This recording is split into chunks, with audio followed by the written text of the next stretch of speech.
Oiê, bom dia, boa tarde, boa noite. Não sei que horas vocês vão estar assistindo esse vídeo, mas o objetivo dele é passar aqui para trazer uma dica de um livro, né, que é esse, O Amor como Revolução, que foi um livro muito gostoso e de muitos insights e reflexões que eu gostaria de dividir com vocês, né?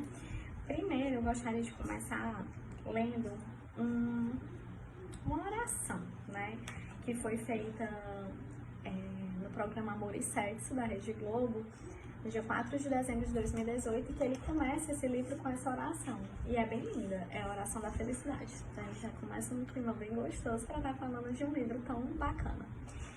E ela diz, né, que todas as crenças religiosas sejam respeitadas, e até mesmo a não crença religiosa. Que possamos comungar na crença da humanidade, da diversidade, do bem comum. Que seja declarada justa toda forma de amor. Que nenhuma mulher seja alvo do machismo estrutural. Que a juventude negra não seja alvo do extermínio. Que Marias Eduardas não sejam assassinadas dentro da escola. Que Marquinhos da Maré não sejam assassinados indo para a escola. Que Marielles possam chegar em segurança às suas próprias casas. Que todo agricultor tenha uma terra para plantar. Que todo sem-teto tenha uma casa para morar. Que os indígenas sejam respeitados em suas crenças. Que as fronteiras acabem e as armas caiam no chão. Que a felicidade venha sobre nós respeitando toda dor e consolando toda lágrima. Porque felicidade de verdade só é possível sob a bênção da comunhão. Amém. Axé. E o que mais de universal existe? Amor. Então esse livro, gente, que mexeu muito comigo, que eu gostaria de trazer pra vocês, ele fala sobre isso, amor. Vocês vão perceber de vez em quando olhando aqui, tá, que eu tô com o computador, fiz umas pesquinhas pra poder facilitar aqui de trazer um pouco mais de conteúdo pra vocês. Então, o pastor Henrique, ele traz uma frase que eu gostei muito, que é, nós somos uma potência frágil, podemos quase tudo e quase nada ao mesmo tempo. Né? Se a gente bem pensar sobre essa frase, ela nos faz nos questionar, né, sobre a nossa grandeza e a nossa pequenez ao mesmo tempo, né? O quanto que a gente é humano, que a gente é pequeno, mas muitas vezes a gente se sente tão superior, tão grande, né? Tão potente de tanta coisa. E muitas vezes o quanto que a gente é tão potente e tem a dificuldade de enxergar as sutilezas das nossas vulnerabilidades também. Então, é muito interessante trazer esse misto, né, do quanto que a gente é frágil e forte ao mesmo tempo, do quanto que às vezes a gente está com todas as nossas fragilidades que não podem ser mostradas, porque a gente tem que estar lá carrancudo, né, mostrando tanta fortaleza, e o quanto que muitas vezes a gente quer mostrar nossas fortalezas, mas a gente tem que, né, trazer aquele campo da fragilidade. E seja um desafio muito grande, vocês também tenham sentido muito isso. Hoje eu tô gravando isso aqui dia 2º de maio, né, de 2021, não sei quando é que vocês vão assistir, mas nesse momento a gente está vivendo um momento de pandemia mundial, né, sobre o Covid. Então, o quanto que a gente tem parado, muitas vezes, para perceber a diferença de vida que a gente levava e às vezes ainda leva, e o quanto que a gente está precisando mudar, né, a forma de ver, a forma de agir. Então, era agenda acelerada, vida automatizada, demandas externas que estão precisando ser atendidas o tempo inteiro, versus, né, uma escuta atenciosa, um estado de presença, ter consciência dessa fragilidade dessa vida, né? Então a gente fica nesse papel dessa dualidade e às vezes é difícil enxergar os nossos limites, né? Até onde a gente consegue ir, o que é que a gente é capaz de fazer, o que a gente precisa dizer não, né? E quando a gente reconhece esses limites, a gente repassa eles, facilita de a gente também conseguir acolher os limites dos outros. Será que eu tenho conseguido diminuir, né, o nível de culpa, né, por não dar conta das minhas próprias demandas, né? Será que eu tenho, e consequentemente, não culpabilizar ou acolher quando o outro também não consegue dar conta das demandas dele, né? Será que eu tenho conseguido reconhecer a minha incapacidade de resolver o problema do outro, né? De entender que cada um tem seu papel e cada um precisa se responsabilizar por ele? Será que eu tenho conseguido diminuir as expectativas do que o outro resolve ou como ele reage à minha demanda, que é de uma forma que é dele e muitas vezes não da forma que eu espero que fosse, que seja, né? Então, esse livro, ele trouxe essas reflexões para mim, né? Me faz pensar muito sobre esse lugar da nossa lente, é bem terapêutico nesse ponto, né? Que a própria terapia, o lugar de estar aqui em processo terapêutico, nos faz pensar muito, né? O que é meu, o que é do outro, né? O que é que me cabe, o que é que cabe ao outro. Quando eu ajo assim, eu estou agindo, eu estou reagindo. Essas expectativas são minhas ou são do outro, né? Então, o trabalho terapêutico, ele traz muito esse lugar da lente, né? Que o pastor Henrique, ele reforça na leitura desse livro. E mais, como é que eu lido com as diferenças, né? Eu acho que um grande gancho, assim, algo que sustenta muito nesse livro é esse campo do amor relacionado às diferenças, né? Então, como é que eu tenho lidado com esse campo, com esse lugar, o quanto que eu respeito o outro com as suas diferenças, ou eu tento controlar e dominar o outro para que as coisas funcionem do meu jeito. O amor, ele pode ser uma decisão que a gente escolhe mesmo, decide agir em prol do acolhimento do outro, de enxergar essa complexidade humana, de ser gentil com as diferenças, né, de se conectar a essa humanidade que tem algo muito além do que eu e você, né, mas tem eu, tem você, tem as outras pessoas, tem quem a gente não tem acesso.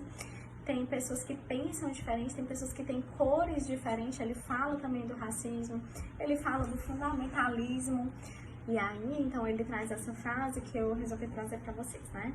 A questão é como transformar pulsões destrutivas em pulsões construtivas e criadoras de beleza, alegria e vida plena. Por isso, eu afirmo, nós seres humanos, frágeis e cheios de ódio interior, somos capazes das ações mais belas e potentes do amor. Mas primeiro, é preciso esse exercício de autoacolhimento e aceitação. Falando de amor, eu pergunto para vocês, né, quem são as referências de vocês, né, de amor, né? Ele traz uma situação que talvez seja comum a muitos de nós, né, que é a mãe dele não aceitando muito as escolhas dele. Ele fala, eu sei que ela tem medo dos meus caminhos, das minhas escolhas, mas ela sabe que eu sou pássaro que não pode me conter ou definir o meu voo. Eu posso decepcioná-la, mas ela nunca fecha as portas do seu coração. Eu sei que se eu cair, haverá uma mão estendida, ainda que a gente discorde de muitas coisas, minha mãe, né? Então, é uma forma de amar, né, respeitosa. Eu tenho aqui meu desejo de que você funcione dessa forma, mas eu entendo que você funciona dessa forma, então segue aí tua vida, né? E aí, esse amor, ele só pode acontecer se for dentro da família, né? Será que a gente não tem como expandir esse amor para as demais relações? Então, ele traz essa outra frase que é: o mais absurdo dos absurdos é quando o absurdo deixa de ser absurdo. Então, quanto de absurdo se tem quando a gente não enxerga o outro como um ser humano, né? Ele fala da natureza, que quem já me acompanha aqui sabe o quanto que eu sou apaixonada, eu amo, me conecto. E eu achei lindo, porque ele fala da natureza como esse lugar que nos convida a ir para um outro tempo, uma outra velocidade, um outro lugar, de pulsar junto com ela. E se conectar com a natureza nesse sentido nos traz para esse lugar, às vezes, de desacelerar, de sair dessa rotina de agenda super acelerada, de atender a tantas demandas que às vezes a gente nem dá conta, né? Então, o quanto que é interessante usar desse lugar, né, dessa natureza. Ele fala sobre o conhecimento desprovido de amor, sensibilidade e dedicação à vida, ele pode se tornar uma pura ignorância, né? Então, aí eu até vou remeter de novo aqui ao processo da terapia, né? O quanto que é importante o conhecimento, né? Pra gente ser psicólogo, por exemplo, a gente tem uma formação de 5 anos, é uma formação extremamente generalista, a gente adquire assim, menina, muito conhecimento, muita leitura, não para. E quando a gente finaliza, não acabou aí, né? A gente continua nesse processo de estudos, cada um vai escolhendo aí para onde é que vai querer seguir, de área, de abordagem, enfim. Então, a gente o tempo todo tá pautado dessa ciência da psicologia, né? E dos estudos que a gente vai se conectando e entendendo que vai ser importante na nossa clínica. Mas o que seria desse conhecimento todo sem essa sensibilidade ao outro, a um ser humano que tá aqui junto comigo? Né, como Jung fala, né, quando eu estiver na frente de um ser humano, que eu seja apenas humano, né, então, assim, eu domino todas as técnicas e teorias, blá, blá, blá, ainda Jung falando, mas eu me conecto com o outro, né, então, assim, a teoria somente, ela não vai fazer nada, ela pode ser só ignorância, se eu não tiver uma sensibilidade. Aí ele fala também sobre medo e coragem, né, que são coisas que a gente tem vivido bastante. O medo como algo que pode nos paralisar, nos impedir de agir, né? E só que a gente entende que o medo ele tem uma função ali de proteção, né? Então, de todo ele não é ruim. Ele pode vir como um alerta, mas que a gente precisa ter a coragem às vezes de agir apesar dele. Então, ele fala que a coragem não é a ausência desse medo. É você justamente conseguir agir, né? Apesar de ter esse medo aí.